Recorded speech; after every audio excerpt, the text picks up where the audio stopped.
So we're going to do some more deep dives, look into how the shadowy world of organized retail crime actually works. Let's check it out. It's a chilly, clear morning in the picturesque foothills of San Diego County as we head to a suspected crime scene. A convoy of law enforcement vehicles is about to descend on an unlikely place, a mansion complete with its own vineyard and chapel rented out as a wedding venue and Airbnb. Police believe it's also the headquarters for a lucrative theft ring, where items stolen from Ulta Beauty Supply and other retailers are being resold. Good googly moogly. Fam, you know how much theft that is in there? And then you be wondering why these big giant retailer name brands be shutting down. This is part of the reason. Look at this stuff, bro. Like somebody has a whole entire Ulta store inside what looks to be a garage, where items stolen from Ulta Beauty Supply and other retailers are being resold on Amazon. As we pull up, authorities tell us they have the suspected ringleader in handcuffs. What are we looking for? There they are, right there. Okay. And it's happening everywhere. For months, we got exclusive access to the California Highway Patrol, watching up close how it fights organized retail crime. And especially on the West Coast. I don't know if you watched the video that I checked out of Tommy G's and how he goes through and they talk about Oakland and San Francisco.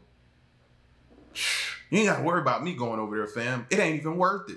The police ain't doing nothing. They telling you they can't do, they not doing nothing. Like, no. The West Coast is to be feared right now. Which, including external theft, totaled $40.5 billion in the U.S., according to the National Retail Federation's most recent estimate.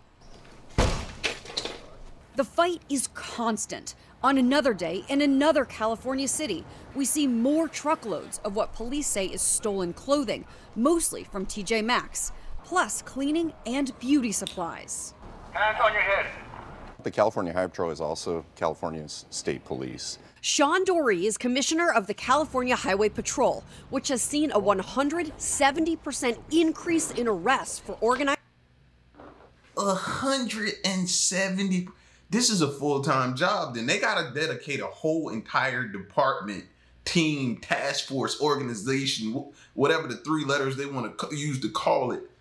They got to dedicate a whole force to them. 170% increase in arrest. How do we have cops to do any other thing?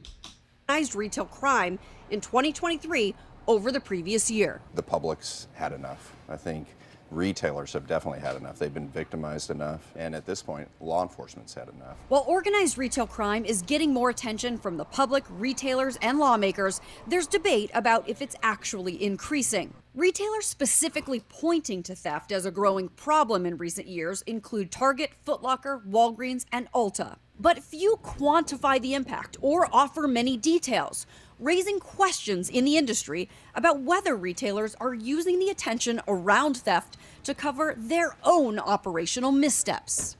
A National Retail Federation survey of companies identified Los Angeles, San Francisco, Oakland, Houston, New York, and Seattle as the top major cities hit by retail crime. Organized rings, as opposed to lightning flash smash and grabs, use what are called boosters to steal items that then go to fencers who resell them for cash.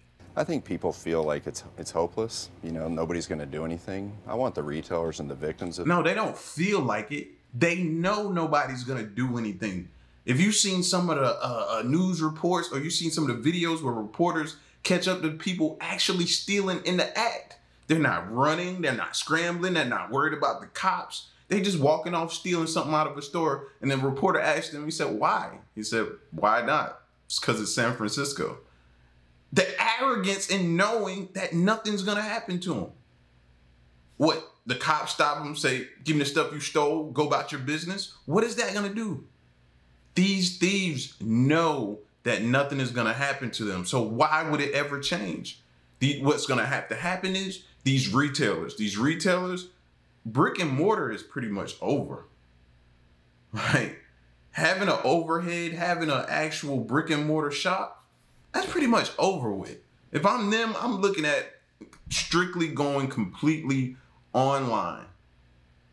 Like, you have to buy it online. You got to come to the site, you got to order it from there, and that's how you get it. It's the only way we're going to actually save and make a profit. If I'm a business owner, that's the way I'm thinking. This to know that that's not true. Law enforcement is all in on this, not just the California Highway Patrol, all of our allied partners throughout the state. If you're a consumer and you're buying on an online marketplace, how do you know if the good you're buying was a stolen good or a good that was acquired legitimately? It's tough, and I don't know if anybody expects the consumers to do due diligence on every product that they're buying online. But I'll tell you, if it seems too good to be true, it probably is, and it's probably coming from some nefarious activity. So you guys all got the op plan, correct? Yes. It's a few minutes after 6 in the morning as the police briefing starts for what's about to happen at that mansion outside San Diego. We have all our entry tools. Everybody bring them. Got them? Okay. And we got the RAM, we got the pick. How long is this taken to gather the information? This investigation has been going on for almost a year. We've identified a total of 13 suspects who were responsible for multiple thefts statewide and in some of our neighboring states. And these individuals you suspect are sort of bosses running an operation, is that correct? And then look at the time of day it is. They start early. This is how they come and get you when you sleep in your bed and you ain't thinking about being run up on or your door being kicked open by the police. This is how they come get you. These individuals today are the fencing operations. These are the ones that are putting out the orders to the boosters to obtain this merchandise and then ultimately resell it to the unsuspecting buyer. At the mansion, CHP and agents from the Department of Homeland Security fan out looking for potential stolen items. The woman in custody is Michelle Mack. According to the search warrant, she's in charge, giving a group of 12 women across the country a list of retail stores to target, along with the retail merchandise. Those Ulta Beauty products then ending up on an Amazon digital storefront called the Online Makeup Store at deep discounts. Where are the goods being sold? Our investigation leads us to believe that the majority of these goods are being sold through online marketplaces. Box after box are removed from the home. The search warrant alleges Mack has sold nearly $8 million worth of merchandise on the platform since 2012. In one text message to a booster, Mack wrote, "Did you get some new girls? I really need product." She's taken into custody. The next morning, a team from Ulta unloads the haul along with CHP officers, sorting and carefully organizing everything. Most of it, $387,000 in stolen items from Ulta, according to... I know that seems like a lot, right? That's probably a crumb. That's probably a crumb as to what's been continuously being taken. Another store site selling this type of stuff that's been stolen, a pop-up in another day or so. If that, probably already done popped up. That's how bad it is. To authorities, but also some items from Sephora, Victoria's Secret, Bath & Body Works, Sunglass Hut, and LensCrafters. And these boxes of manila envelopes, they were being mailed to customers who ordered from the online makeup store who now aren't getting anything. Like Donna Washburn, who says she bought her daughter a $42 makeup item for Christmas. I looked at different places with prices, and then I said, it's Amazon. It'll come fast. It was the beginning of December, so I really didn't want to wait too much longer for Christmas, so I figured. And then when I ordered it, they said, okay, December 11th delivery. So when December 11th came and went and the product didn't appear, what did you start to think? I got an email that said, it's out for shipment, but it is delayed. It'll be on the 14th. I'm like, okay. And then 14th came and it wasn't here. And then I got the message that said, this little store can't take your orders anymore. Amazon refunded her the money. Did it ever occur to you that buying a product off of Amazon, Nope. you could be buying a product that was stolen? No, never. You put in the trust in a store like that they're checking these things, but then you think, how can they check those things? It's above me. As for Michelle Mack, California Attorney General Rob Bonta announced she and her husband Kenneth are facing charges of conspiracy, grand theft, and receipt of stolen property. The Macks have pled not guilty.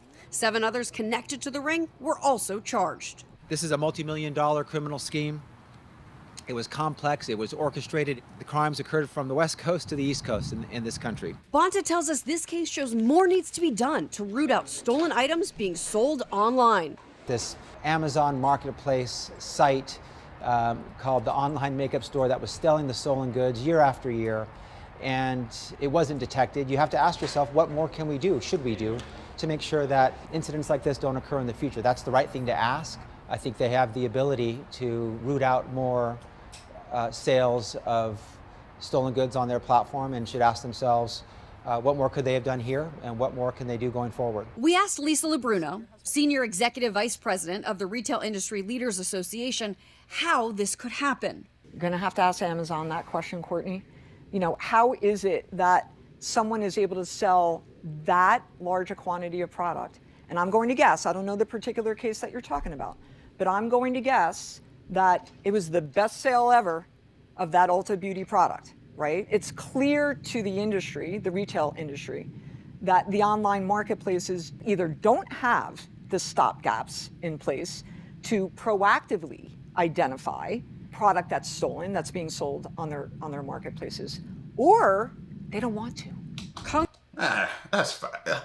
You can't just point your finger at Amazon and just point the blame at Amazon and say it's all their fault. How you gonna do that? There's no possible way for them to keep up with it. They can continue to put a stop to it when they discover it, and probably get better at discovering a lot of it, but it's too much of it. That's like the police that go to these corners. We've all seen these corners. Maybe you've seen them over on the West Coast in Los Angeles. I mean, or San Francisco or Los Angeles or Oakland, or you've seen them in New York around Canal Street, right? All these people out here selling this stuff very cheap. Maybe it's knockoffs, but they're selling that or either stolen stuff, right? You see all of this stuff. Then you see the cops come through, and what do? They come through and sweep, get them off the sidewalks, the corners, and everything like that. What, 10, 15 hour later, they're right back there. So you're going to point your finger and say, oh, the police. They can't, there's no possible way they can keep a handle on it. It's the same with Amazon. So you can't control it, bro. It's been going on for decades.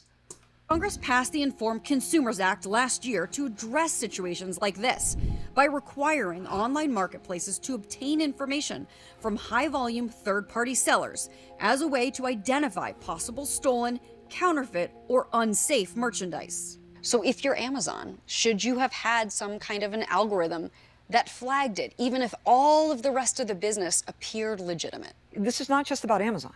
There's other online marketplaces who serve as fences for the sale of stolen product.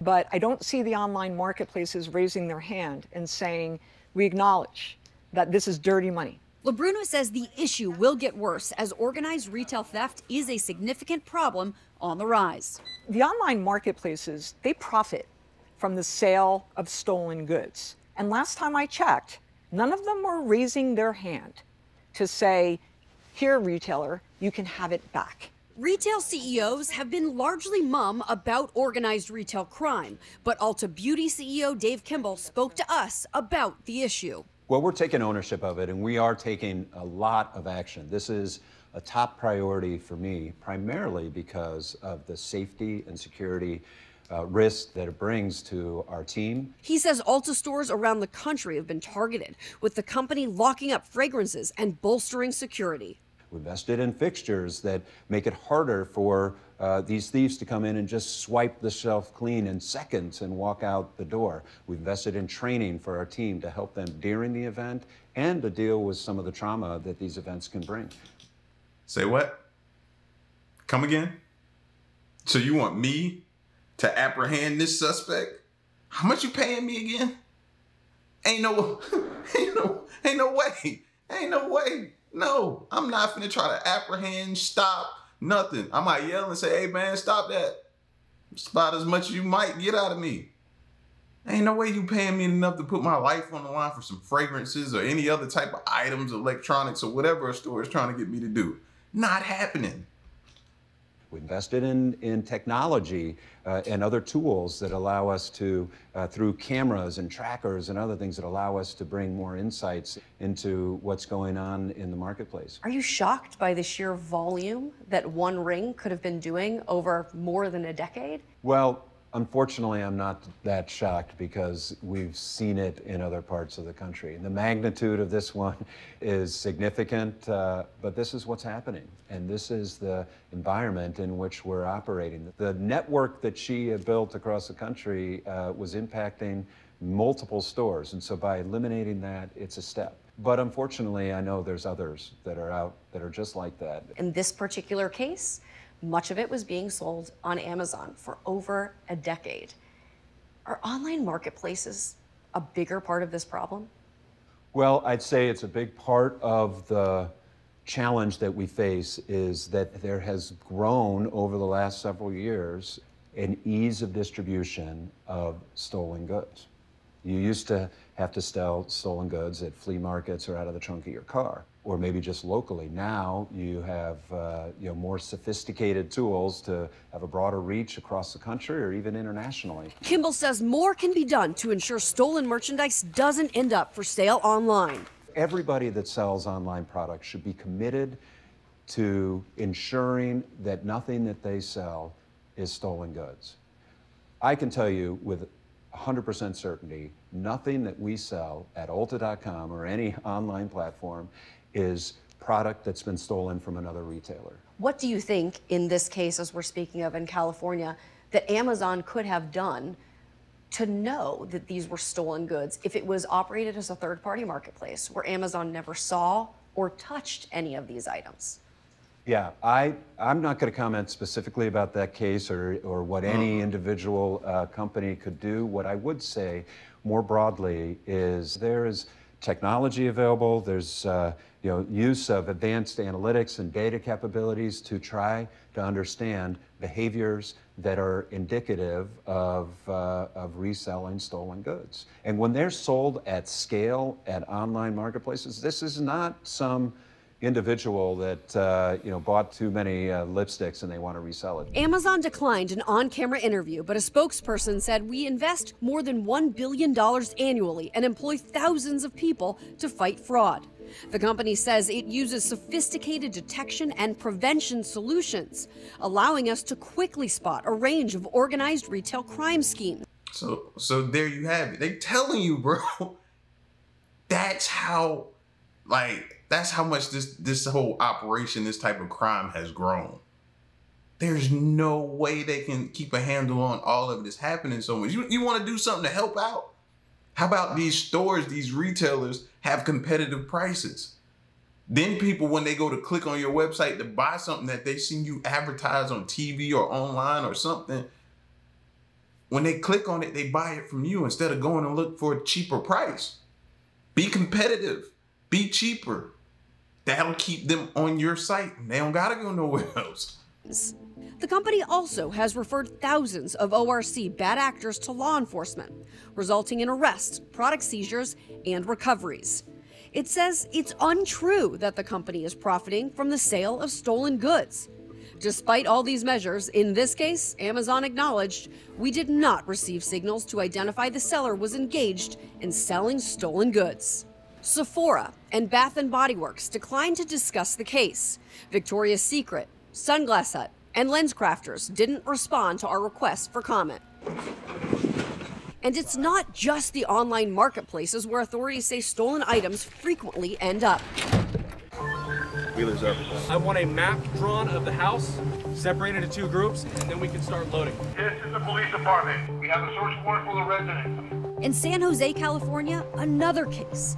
This time targeting suspects police say are running a large fencing operation, stealing clothes and household goods for resale at flea markets. We're riding with CHP officer Andrew Barclay. So we are about a block away. Just about a minute out. We are passing the target location, so we do not want to stare. That's the location one? Yep. Manny from Andy, we're in position whenever you guys are ready. We have a search warrant for the residents. Come on with your hands up now. As the residents exit the home, there's piles of merchandise, mostly from TJ Maxx, whose employees are there to identify and organize what police sees. This box was just taken out of one of the houses. It's full of over-the-counter drugstore type items. So you've got medication, still has a retailer's label on it from Safeway, but you also have beauty products. And these store tags in plain sight, strewn on the sidewalk. The sheer volume of stolen goods fills a truck. This is just one of several U-Hauls that is full of merchandise suspected to be stolen. Everything from tools, hardware, blow-up items, drugstore items, you name it, it's in here. Drop in the bucket. A drop in the bucket. Police department, we have a search warrant. At another home connected to the ring, police say they find evidence of storage lockers with stolen items. And when they search the lockers, they find even more merchandise they say was stolen from TJ Maxx and other retailers. If you have somebody who is stealing large amounts of product or fencing large amounts of product, if you need somewhere to store it, storage facilities are an option. The total value seized in San Jose, $553,000. TJX, the parent company of TJ Maxx, tells us organized crime is an issue for the retail industry as a whole, and we are taking it very seriously at TJX. Adding, we are laser focused on ways to mitigate theft in our stores, including initiatives like increased merchandise protection and operational controls, as well as industry-wide initiatives. Safeway declined comment, and we didn't hear back from Nike or Ross. What we saw in California mirrors a retail crime crackdown around the country. So some people look at organized retail crime or theft and think it's a victimless crime. Is it? It is not a victimless crime. What we see is that the consumer is the victim. Those costs will be put back on the consumer. Michael Kroll is special agent in charge at the Department of Homeland Security. How is the government working with big box retailers or retailers that tend to be higher targets for organized retail crime? It is so important for HSI to partner with the private sector. They are a wealth of information for us. Certainly their data, their information, and their intelligence will help us to better target bad actors, but also become aware of threats that we may not know of at that time. Ultimately, Kroll says it's all about following the money and merchandise. How often? If I was these businesses, I'd be holding these politicians' feet to the flames. Seriously. Because those laws that were put in place for, if it's over 1,000, it's under 1,000, ain't gonna really do nothing, and slap on the wrist, if that. That increased it. It increased it. It made people not even care anymore because they know nothing's gonna happen to them. So you need to get you a politician or somebody in there that's gonna fix this. And that's where it needs to start. Is an organized retail crime network just sort of one symptom of bigger criminal activities? This is what we see in 21st century criminal organizations. They have become masters at all trades. Where they can make money is where they're gonna go. Tell y'all, man, this stuff ain't gonna stop. This stuff is never gonna stop. And if you're a business owner, as a young kid, I had the dream of wanting to open my own clothing store, you know? And then when you have a clothing store, you eventually want to put like maybe some jewelry in there, different things like that. Depending on what you want to sell, you may want to sell Jordans. I wanted to sell all kind of stuff. But looking at this, I'm so thankful I didn't. Nobody wants to deal with this.